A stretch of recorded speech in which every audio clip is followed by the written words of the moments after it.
Hey, you. Go ahead and take a moment to get settled in. And then open awareness to the body and body posture. And for this session, I invite you to sit a little straighter. See if you can bring some reverence to your posture and to your practice.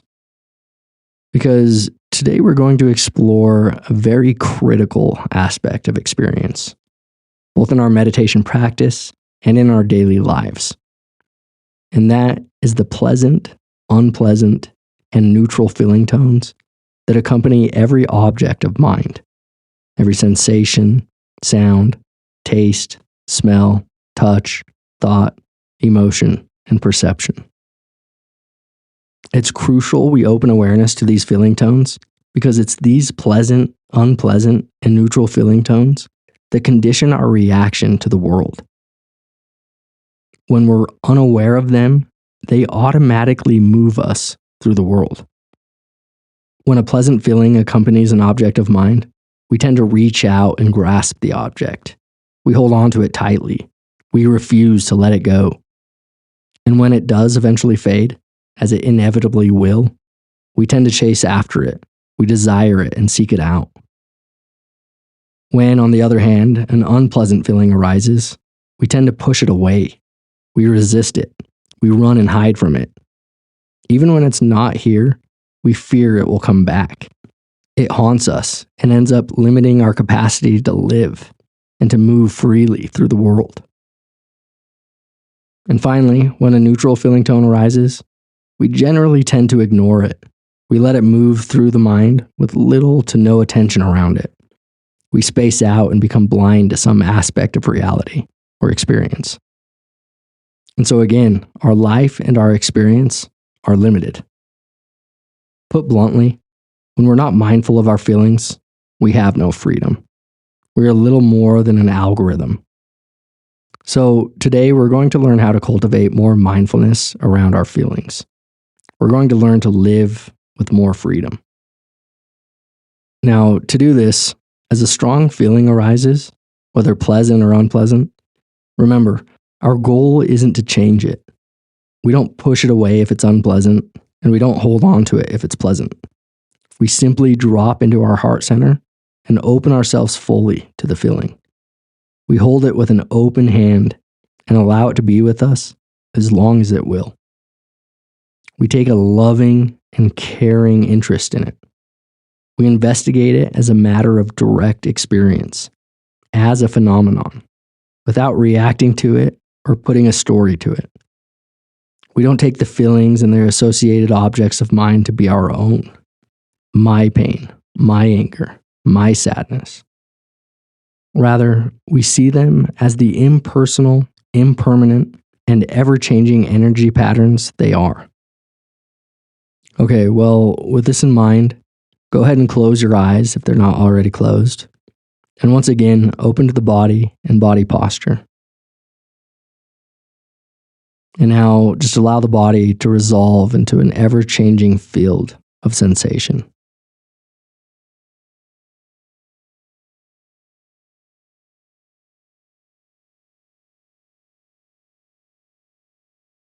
And as you sit in the framework, there is a body.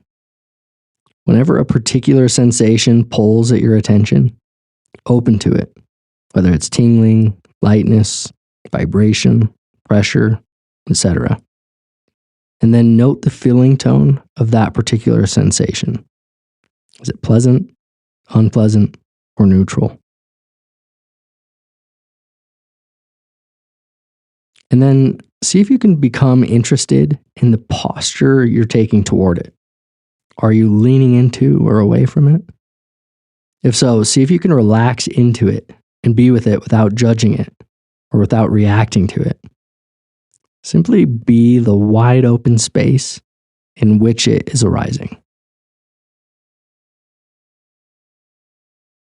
And when it no longer pulls at your attention, gently return to the framework. There is a body, noting all the sensations associated with breathing.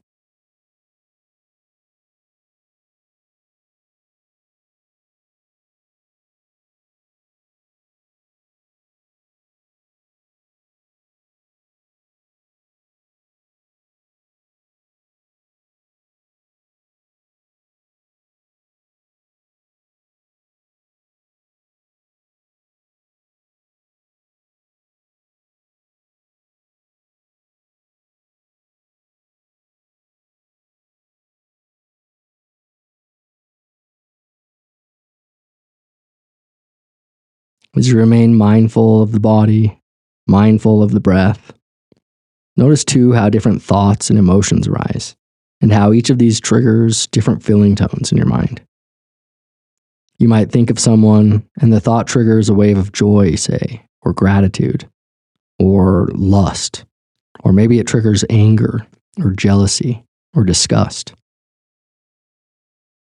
And associated with each of these thoughts and emotions will be a feeling tone: pleasant, unpleasant, or neutral. As soon as you become aware that the feeling has arisen, as soon as the feeling itself becomes predominant, see if you can make that feeling tone the object of your meditation. And again, note the posture you're taking towards the feeling tone.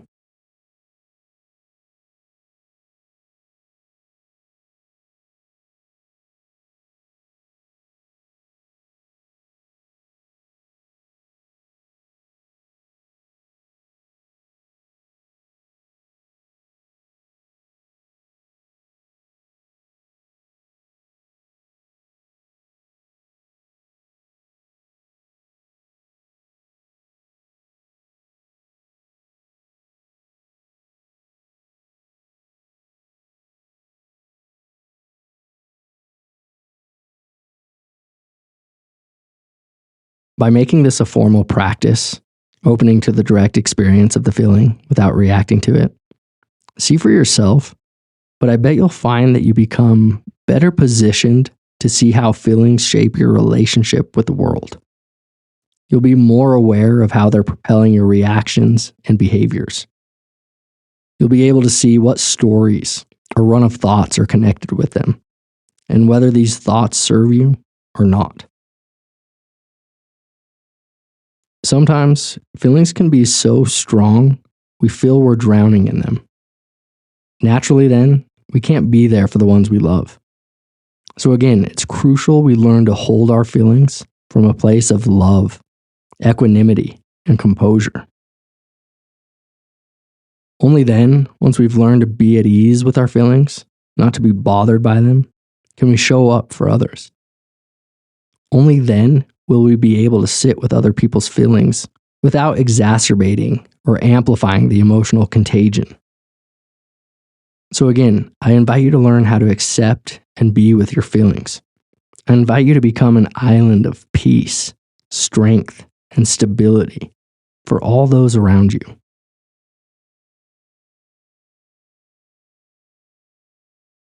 Again, just staying in the frame, there is a body. And when a sensation pulls at your attention, open to it with a posture of curiosity and ease, as you note whether it's pleasant, unpleasant, or neutral. And if you find it difficult to sit with a particular feeling, see if you can bring more interest to it. What does anger or sadness feel like? What are its qualities? You may even ask yourself, where in the body do you feel it? Where do I feel anger? Where do I feel sadness? Is it a feeling in the face? Is it a tightness or contraction in the chest or heart? Is it a movement in the head?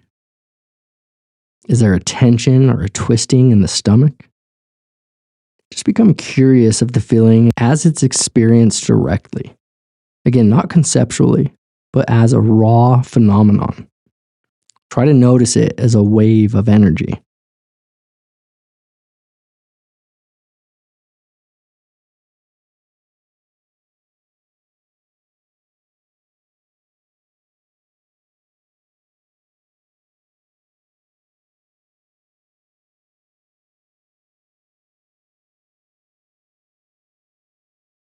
Mental noting can also be very helpful in allowing you to both recognize what the feeling is and also to be with it without becoming identified with it.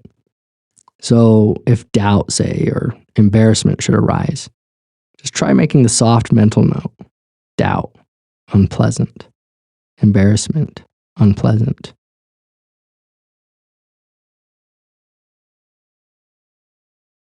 Or if the unpleasant feeling arises due to some physical pain, like a headache, again, just note the sensations as precisely as you can. Pressure, pressure, tension, tightness. Increasing the interest until you can experience directly its ever-changing nature.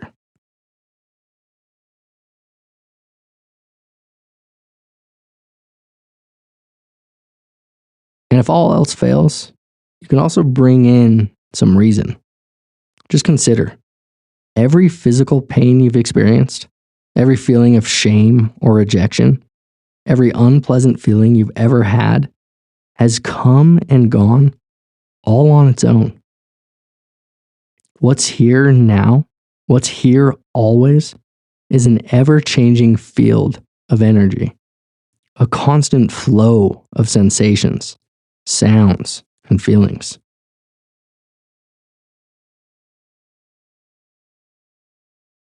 As Heraclitus, the ancient Greek philosopher, said, though there appears to be separate and distinct things, they are actually just flames. They are part of the everlasting fire. Change is all that is.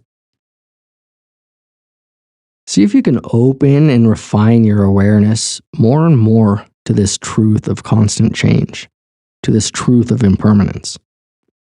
This feeling, too, will pass away all on its own. There's no need to resist it. There's no need to push it away.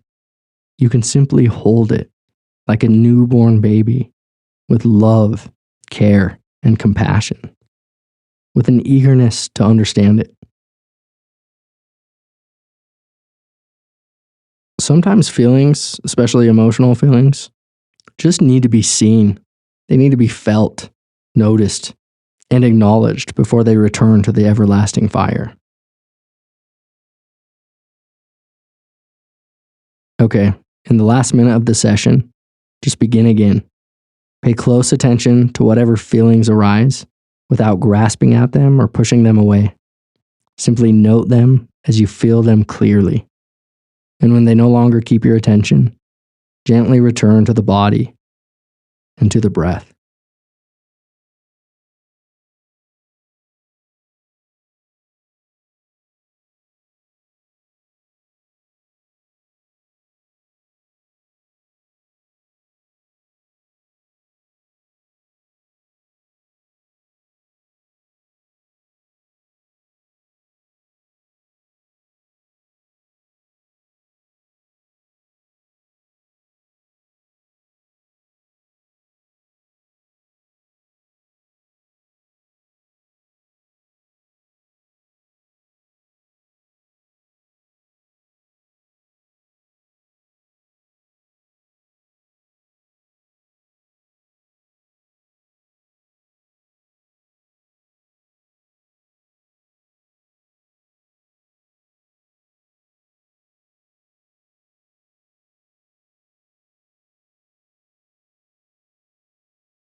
Well, thank you again for practicing.